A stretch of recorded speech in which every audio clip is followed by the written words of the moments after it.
Hello, everyone. This is Rob Golfi with RE/MAX, the Golfi Team. Welcome to the Golfi Real Estate Show with host Stephanie Vivier.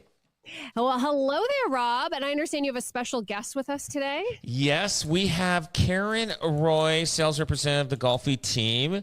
She works in our Niagara area. She lives in Fort Erie. And she's been, I don't know, how long have you been with me, Karen? Oh, since I think it was like March 2020. Yeah, so she's been with me for 4 years now. She's an awesome agent. If you want great service and you live in like Fort Erie or anywhere in that area, she's awesome. She's a great person. But the one thing I really want to talk about is we got the official numbers. For the official numbers for the stats that's happening, and pretty well everywhere we're up, especially in Niagara. The only place that actually didn't do as well was Thorold. In Thorold, they were down 2% benchmark price from year over year. Like now, last year in the last quarter or even last 5 months of 2023, I mean, the market was dormant. Like nothing was happening. But now things are changing with the interest rates change, especially the half point that happened a week or two ago. And Fawn Hill, just to give you an idea, Fawn Hill Pelham up 5% year over year. It's showing that the benchmark price for October of 2024 in Fawn Hill Pelham is 901,700. Totally amazing. And Fort Erie up 15%. I don't know what happened there. Something must have happened in Fort Erie. There was 46 sales, so a lot of people were jumping on the market there. Grimsby, unbelievable, up 32% with 42 sales. And the sales numbers, they seem to be going to a normal level. So things are changing. And where else is here? Niagara Lake is down 6%, but don't even look at Niagara Lake numbers just because they're up and down every month, and that's been going on since Niagara Lake started. When they started with what do you call it? What's the chocolate person there? Niagara Lake, Laura Secord. St. Davis.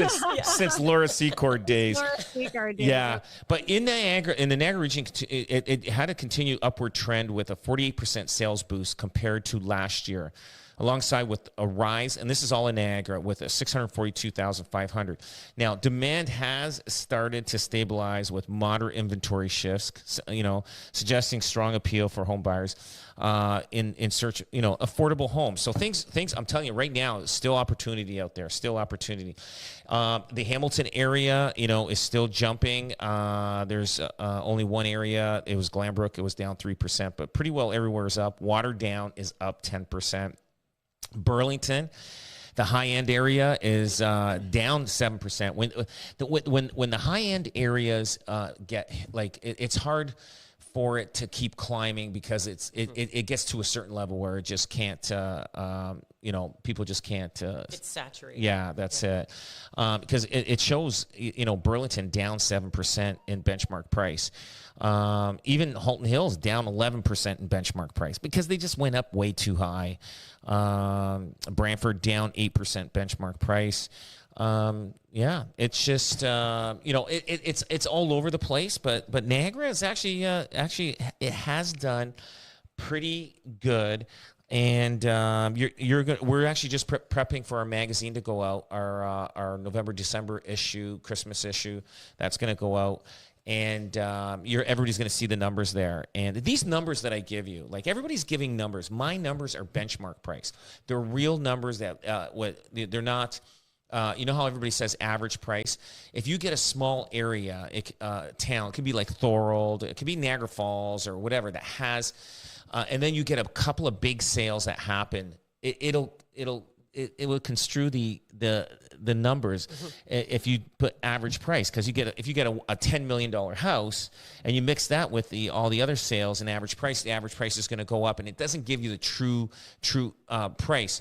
So what we do is we go benchmark price, the median price, and it kind of eliminates the big high end homes and a little bit of the low end, and it gives you the real true what the values are going for in that city, and that's what we go by, and they call it benchmark price. So you're kicking out the highs and the lows. We're checking out the highs and the lows, and so if anybody says, well, the average sale price is like if they say it's 900 and I'm showing here at maybe 800, well, my 800 is the true value, the benchmark price, median price, and because it's eliminated, the high and low ends, like you said. So I just wanted to clarify that with everybody. And I do these myself personally. I look these up myself personally. I have no other third party, because I'm very, very conscious of making sure the numbers are correct.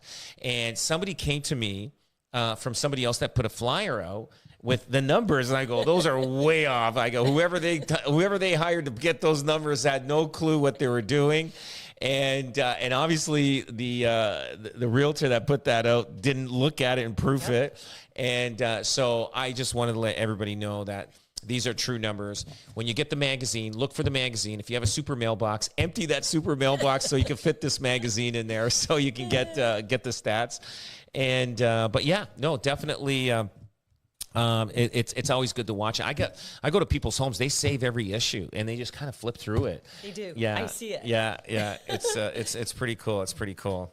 I keep mine. They're beautiful, Rob. I really enjoy them. That's really helpful explaining the numbers, because of course we get the Golfi magazine. We love the Golfi magazine. We do get other real estate advertisements into our mail, right? So thank you so much for pointing out the difference in the numbers that we're going to see, because it could be confusing for a homeowner to see, oh, well, such and such is saying that our prices are up this much, and Rob's saying they're only up 3%. So we're knowing that we're dealing with actual tangible numbers. Yeah. And it should hit the streets around November 20th. So look for your mailbox, and it'll be awesome. And looking forward to it, and it'll be great. Let's take advantage of Karen's expertise being here, being that she's from Fort Erie, and you mentioned this increase of 15% in Fort Erie. What do you think, Karen? What's going on down there? I had an opportunity to do a live broadcast there a few months ago. We're going to be back there again, and people are really discovering this area. Yeah, we've been like a little hidden gem for so many years, and it's just really nice to see so many people discovering this area. I grew up in the area my entire life. I moved away for a little bit, and then I moved back. And, I love to be by the beach. There's so many things there. You're close to the winery.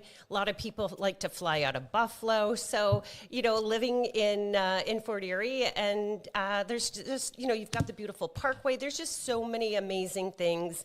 And as we've grown and have more people here, we've got, Saturday morning markets, and it's just a great place to be. I'm really happy I'm back. When you look at Fort Erie compared to some of the other places in Niagara, very, very affordable. It is. Absolutely. And, there's just different areas in Fort Erie. So depending if you want to still have a little bit of some acreage, you can still get something from 5 acres to 1 acre. Just, so there's lots there for everybody, and it is affordable. So, just knowing your numbers and knowing what's out there. Some places have septics, so it's the whole thing, just understanding those properties. Yeah, a lot of people are moving out towards that area. That the population's growing, and it's showing. I remember before COVID, Fort Erie was a little bit of a tougher market to sell homes, and after COVID, it just made it easy, and just people started flocking there, especially Stevensville, because it's not that far from Niagara Falls, and quick access to the Queen Elizabeth Way. But that stretch of highway from Niagara Falls to go to the Peace Bridge in the wintertime with the drifts that go across the highway. Oh, you've got to be careful there. I've driven that road a lot during major heavy winters, and it's pretty scary. It's a scary road, so you got to be careful. But the one thing is, and the story I want to tell is that, and another thing I wanted to say is that, like, our agents live and work in the areas that they work, what I mean? They like Karen lives in Niagara, so just to let you know, everybody know that. And we have agents that live all across the Golden Horseshoe. But the one thing is Karen bought a pre-construction condo I did. And she's got a little story to tell about what happened, and I told her that it would happen. So listen, I'm going to tell this story. This is something, if you're buying pre-construction, especially people that are retiring too, because they're on pensions and stuff like that. But so Karen buys this pre-construction, and you move in, and then go ahead. Well, I move in and I bought pre-construction because, I wanted something new, and it was close to the water, and that's where I need to be. This is in Fort Erie. No, where was this? Fort Erie? Crystal Beach. Crystal Beach. Yeah, Crystal Beach Ridgeway. Yeah. So, so I bought pre-construction, and I've lived in a townhouse. I've had condo fees most of my entire life, so it wasn't a big deal. And so that was obviously something I was looking at when I was purchasing this pre-construction condo. I had main level. There were so many things that ticked off the boxes. So I was super excited. And then, the condo fee, it was relative to what I was paying already elsewhere. And so I thought, okay, well, that, works within my budget. I'm okay with that. And then I was listening to one of your shows, and I remember Rob saying, you have to be careful because that first year they get you, it looks good, and then second year, third year, they jack the prices, the condo fees up. They do. And I'm like, he has said that many times, right? Yeah. So I was like, it was like a little bird chirping in my ear, and I was like, no, yeah, but that probably happens in Toronto and bigger metropolitan areas and blah blah blah, and then. And then, so you were right. I was listening, but I just didn't, we all never think it's going to happen to us, though, right? It's going to happen to somebody else that you're going to feel really bad for.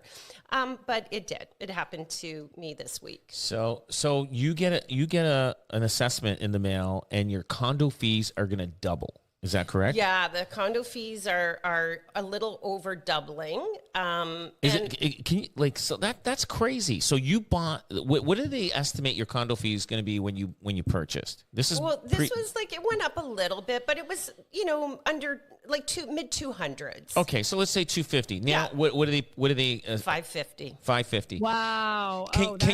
Can you believe that? And that's why I'm not a big fan of condos. Okay, I'm just not it, because you buy it on paper, and when it's built, your condo fees are going to be this much money, this much, and you're like, okay, no problem, and then all of a sudden you move in, you're there for a year. How long you been there? 18 months? Not even. I moved in July 2023. So just a little, just coming up to that point. Let's say a year to 18 months.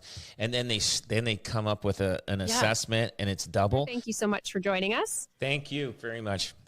Rob Golfi from the Golfi team. Give them a call, 905-641-0308, robgolfi.com. That's Rob, GOLFI.com, and start packing. This is News Talk 610, CKTV.